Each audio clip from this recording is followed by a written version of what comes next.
Apa yang terjadi? Tidak dicurangi karyawan? Iya, tapi mesinnya dicongkel maling.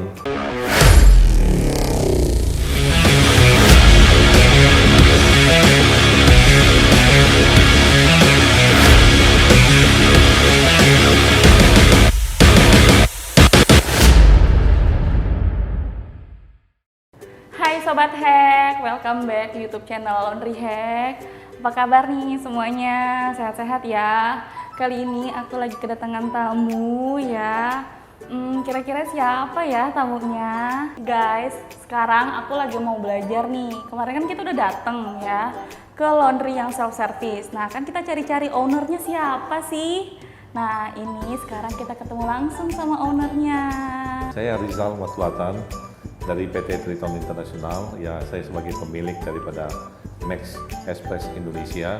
Pak, kemarin tuh kan aku mampir ya ke laundrynya. Itu keren banget Pak, bisa self-service tanpa ada pegawai. Iya. Ya Pak ya. Dan itu mesinnya banyak banget Pak. Ya betul.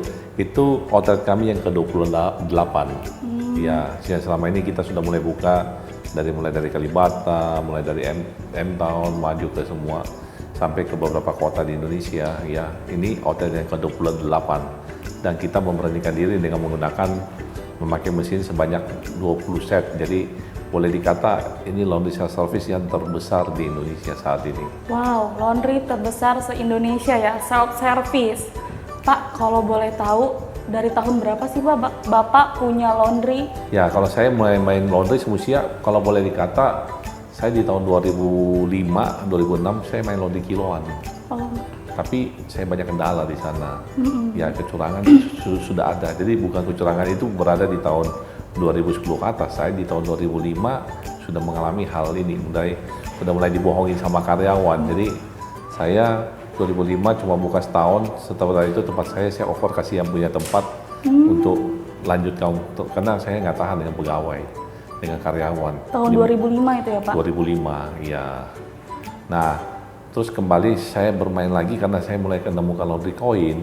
Ya, saya pikir laundry coin di 2012 itu kita sudah mulai buka dari awal, bisa menjawab tantangan saya selama ini untuk membuka usaha dengan pakai laundry coin. Tapi ya itu dibilang juga sama juga, laundry coin pun bisa dicolongin juga sama karyawan. Bisa dicurangin ya Pak ya? Ya bisa dicurangin. Dalam arti begini, kalau mereka curanginnya bagaimana? Mungkin kita kalau selama ini kan orang beli koinnya di kasir. Iya. Jadi kasir kan pegang duit. Nah itu yang kadang-kadang kita datang, nanti pada saat kita tanya mereka uang yang menurut kita ada 1 juta, tapi kenyataannya cuma ada 800.000, 200.000 tanyain, katanya nggak tahu. Padahal jelas koinnya ada di dalam, ini semua ada di dalam. Nah ini semestinya ada kendala juga, maksudnya masih terkendala juga dengan masalah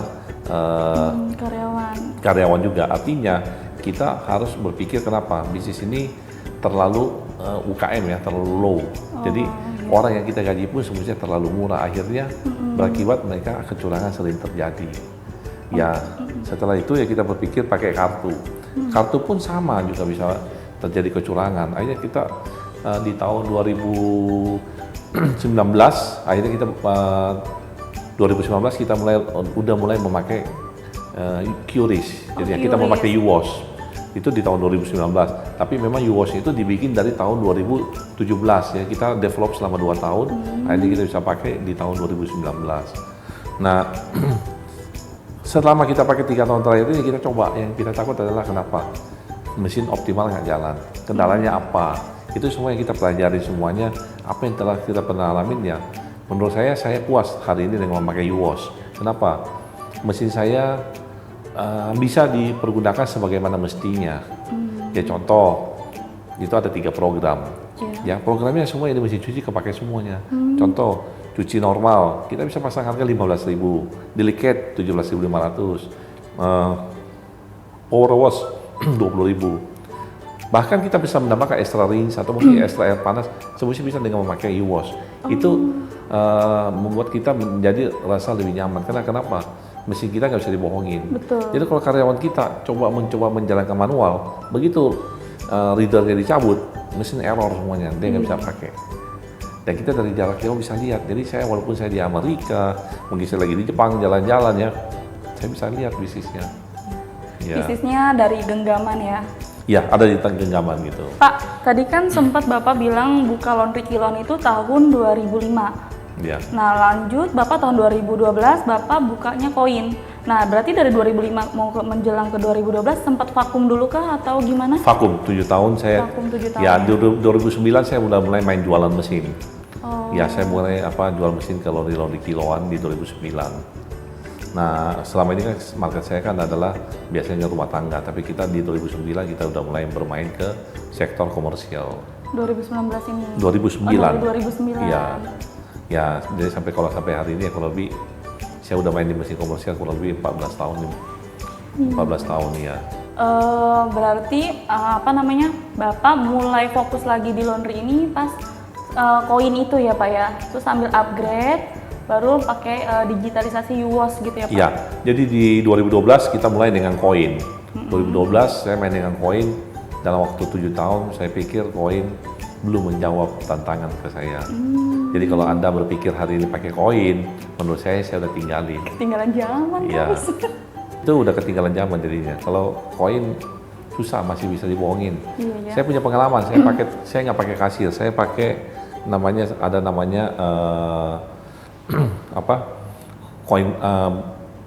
coin changer. Jadi uang masuk keluar token. Apa yang terjadi? Tidak dicurangi karyawan, iya, tapi mesinnya dicongkel maling. Waduh. Gitu. Jadi ada suka dukanya juga. Jadi walaupun kita pikir ini sudah aman dalam besi segala macam, pada saat kemarin, ya kan kita akhirnya putusin tidak bisa buka 24 jam juga karena sering dicongkel. Tempat coin changernya, ya memang koinnya nggak hilang, uangnya hilang di dalam. Iya betul. Ya lumayan kalau uang di dalam itu kalau mamanya omsetnya 3 hari 4 hari kita nggak ambil, Betul. bisa 5-7 juta ada di dalam uang hilang gitu. Ternyata trial errornya ada aja ya Pak ya, kendala-kendalanya ya. Ya itu udah pasti. Kalau kita mau mulai satu bisnis, pasti kita memulai dengan sesuatu yang try and error. Tapi menurut saya, ya boleh dikata ini bisnis autopilot. Kalau kita sebut biasanya banyak orang sekarang bilang bisnisnya autopilot, tapi semestinya itu bukan autopilot yang terjadi saat ini. Banyak yang terjadi adalah laundry management yang mereka mengakui sebagai bisnis autopilot. Nah, bisnis autopilot semestinya yang bagaimana sih? Ya kalau kita ngomong bisnis autopilot, ya pasti nomor 1 tidak ada karyawannya sedikit. Iya. Ya kan tidak perlu mengoperasikan mesin. Kedua, tanpa ada kasir.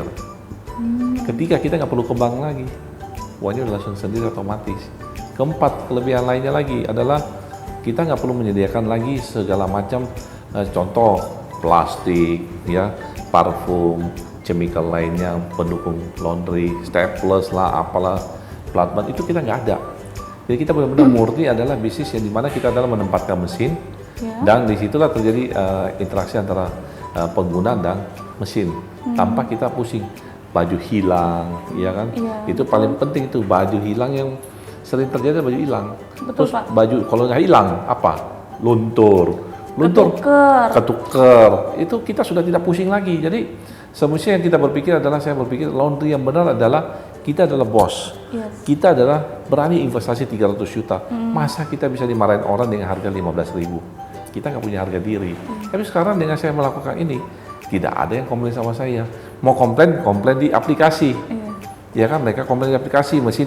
Oh kemarin mesin di sini saya pakai error. Nah kita akan refund uangnya. Jadi kita nggak berinteraksi langsung sama customer. Ya kan, banyak orang takut. Nah tapi kalau umpamanya bisnis yang autopilot yang di manajemen masih ketemu sama customer, kendala itu masih ada, uang kecurangan juga masih ada, masih tinggi sekali. Nah ini boleh kita coba, maksudnya kita sama-sama kan, ibu kan juga punya laundry juga kan, mengalami hal sama ya. Itu yang kita harus pikirkan, bisnis bagaimana berpikir bisnisnya jalan, kitanya bisa jalan-jalan. Nah kepikirannya aku dulu kan aku tuh dari daerah ya Pak ya. Untuk autopilot itu biasanya aku pikir tuh ya udah kita owner jalan-jalan, laundry kita bekerja pakai karyawan, pakai ini. Ternyata kita jalan-jalan masih diteleponin, Ci ini gimana, cucian ini komplain. Angger, pusing ya Pak? Iya, jadi kita akan pusing, karyawan telepon, gas habis, apa lagi, ya kan, ya, parfum habis, lah kita lagi mau pergi ke mall mau nonton, akhirnya ke supermarket dulu beli sabun lah. Tokennya habis mati listriknya, aduh PR ya. banget. Jadinya malah kita ngomel-ngomel, gimana sih bukan dari tadi? Ya. Kayak gitu-gitu, jadi tetap aja ya owner pusing juga walaupun lagi jalan-jalan. Ya, masih banyak kendala itu, belum customer telepon. Iya, betul. Ini pembantumu bagaimana nih? Ya orang kerjamu gimana? Bohongin kita nih, pakaian kita ini luntur semua bagaimana? Itu yang paling pusing. Iya, betul. Nah, saya buka ini selama 3 tahun terakhir ini, kendala itu hilang, benar-benar hilang. Ini yang kita tunggu. Kenapa? Inilah bisnis yang semestinya yang laundry yang sebenarnya. Banyak orang berpikir, kenapa nggak mau ambil setrikanya? Saya bilang kalau ada yang mau kerja di tempat saya ambil setrikanya, silakan you bantu saya, you ambil uang setrikanya, bantuin saya setrika, untungnya ambil. Karena untungnya sangat kecil, sangat kecil. Untuk jasa setrika ya, Pak ya? Mungkin kalau kita jasa setrika itu kita ambil, untung kita cuma Rp4.000, tapi bajunya kusut, kita dimaki-maki orang. Ya saya nggak mau saya dimaki-maki orang. Males ngelayanin komplainan ya Pak ya? Itu membuat kita stres, quality hidup kita jadi turun. Mungkin pulang ke rumah jadi bisa marah-marah sama suami atau istri ya kan. Nah kita sekarang hilangkan semuanya Bu. Iya. Dan masalah itu masih terjadi sama saya Pak. Masih terjadi ya? Iya, karena hampir seluruh owner laundry itu masih mengalami ya seperti ini. Masih dipusingkan, masih menimbang-nimbang self service sama jasa lengkap yang full service. Ya, kemarin Bu bagaimana dengan Lebaran? Ibu tutup nggak laundrynya? Kalau Lebaran sebagian ada yang buka, ada yang tutup. Untuk yang full service tutup, tapi untuk self service yang ada satu aku punya. Oh, Ibu udah punya self service juga ya? Ya, nyoba-nyobain. Ternyata enak ya. Iya. Jadi saya kemarin begini, kita berbicara semua secara aplikasi semuanya. Setelah kita melihat, saya tanyain viewers-nya, berapa banyak orang download pada saat, top up pada saat 1 minggu Lebaran itu. Ternyata luar biasa. Berapa tuh Pak? 60.000 top up. 60.000 cycle, 60 kali orang top up. 60.000. 60.000 dalam 1 minggu. Dalam 1 minggu 60.000 ya? Ya jadi bisa bayangin, kalau satu orang top up saja 50.000, artinya